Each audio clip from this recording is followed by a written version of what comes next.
Break के बाद एक बार फिर से आप सभी का सी न्यूज भारत में स्वागत है।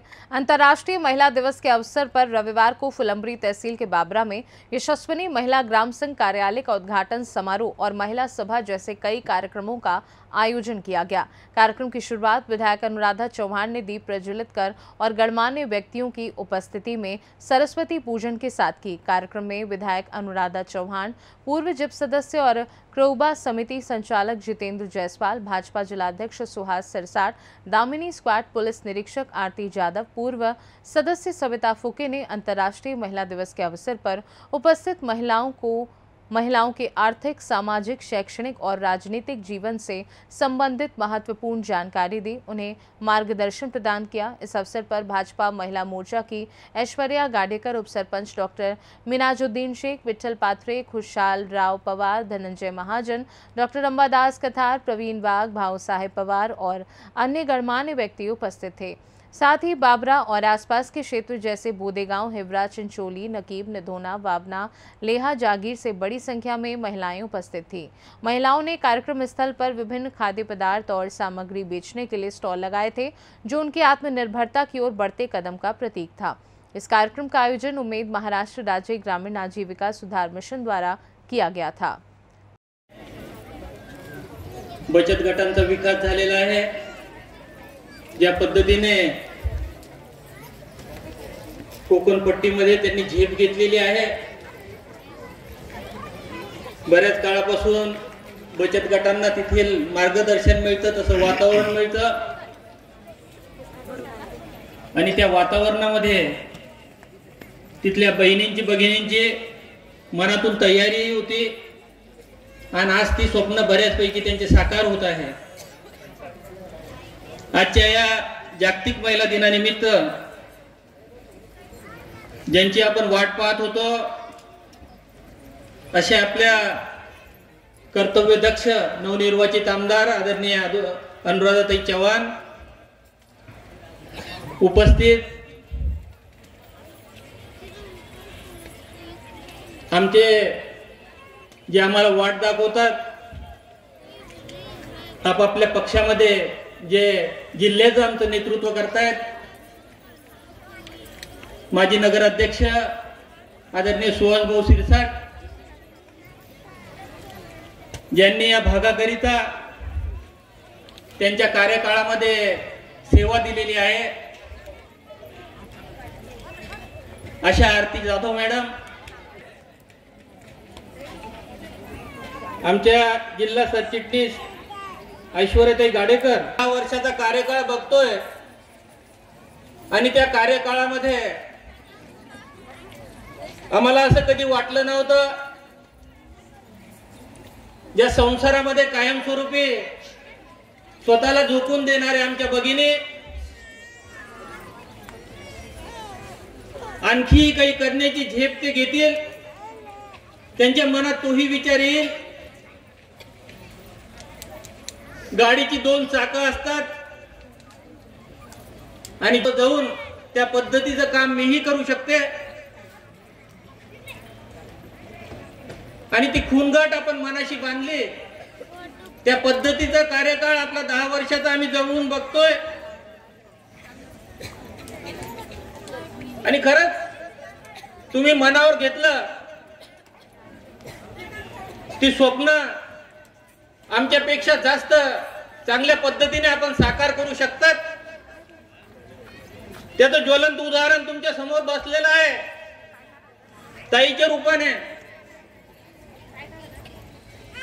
ताईंनी आपली सुरुवात केली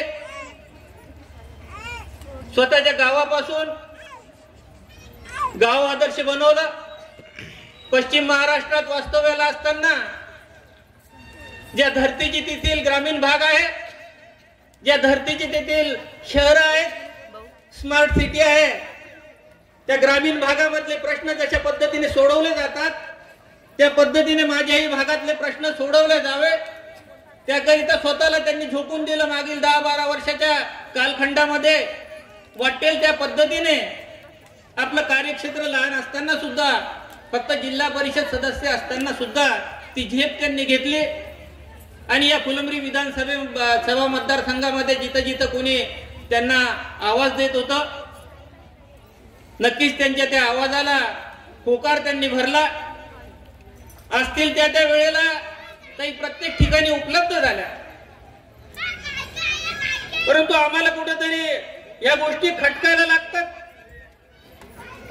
झेप पाहिजे, पण अशा पद्धतीचे आता थोडं कारण आम्हाला अनुभव असा येतोय. त्यांच्याबरोबर सत्काराला आम्ही कुठं जर गेलो तर खूपच अवघड अनुभव आम्हाला येतात. आम्ही अमरावतीला गेलो होतो आता. 2-3 मुलं, हो मावशी मावशी म्हटलं. मावशी ताईला वाटलं कोणाला तरी हाक मारत असतील मुलं. मग लगेच ताईच्या लक्षात आलं ही तीच मुलं आहे. यांना दिवाळीच्या पिरियड मध्ये सुट्टी मिळाली होती आणि ताईने बरोबर त्यांना घेरलं आणि लगेच मावशीचं नातं. त्याच्याही पुढे जाऊन आम्ही शेवत्याला गेलो होतो. तिथं कमीत कमी 200 मुली त्या शेवत्यामध्ये.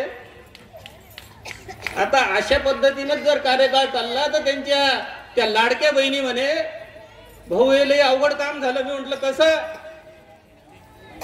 तर या मुली म्हणतायत म्हणे मला आई बाबा तुम्ही काही करा, परंतु या फुलंब्री मतदारसंघात काय मध्येच तुम्ही कोणतं तरी पाहुणं पहा एखादं.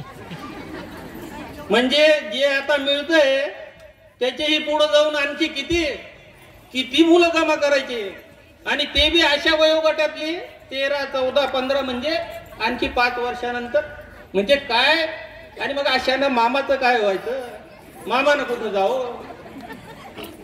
तर हा प्रश्न मोठा बिकट आहे. आणि भाऊन आता मला सांगितलं की बाबा हे दिवसेंदिवस अवघड होत चाललं. आता तर त्या विधानसभेमध्ये लोकसभेमध्ये बी त्याच पद्धतीने पुढे कार्यक्रम चालणार आणि तुम्ही आणखी त्यात हुशार होत चालले. मग आता त्या मुलाने मावशीला धरायचं का मामाला धरायचं, काय करावं? मोठं अवघड प्रश्न निर्माण झालेला आहे. पण आम्ही आमच्या पद्धतीने भविष्यातील वाटचाल ठेवू, कुठंतरी हातचं आम्ही बाकी ठेवू. नाहीतर असंच जर चाललं आणि तुम्ही सगळे हुशार झालेले आहे, त्याच्यात जागतिक महिला दिन मला तर असं वाटतं तुमच्या चेहऱ्यावरचं सगळं काही हावभाव पाहून असं वाटतं की वर्षभर याच पद्धतीने तुम्ही भरारी घेतायत की काय. मी ताईंना विनंती करेल की ताई, या महिला भगिनी ज्या कधी फक्त संसारात रमत होत्या, आज आम्ही जवळून बघतोय झेप घेण्याची त्यांची तयारी आहे. इंटरनेटवरच्या सुविधा असतील, मोबाईल असेल, व्हॉट्सअप असेल, इंस्टाग्राम असेल, गुगल असेल, ते सर्च करत.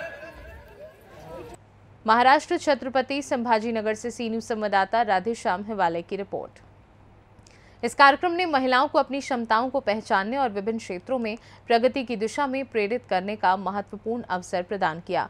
इस खास रिपोर्ट में बस इतना ही। देश दुनिया की बाकी खबरों को जानने के लिए आप देखते रहिए सी न्यूज भारत।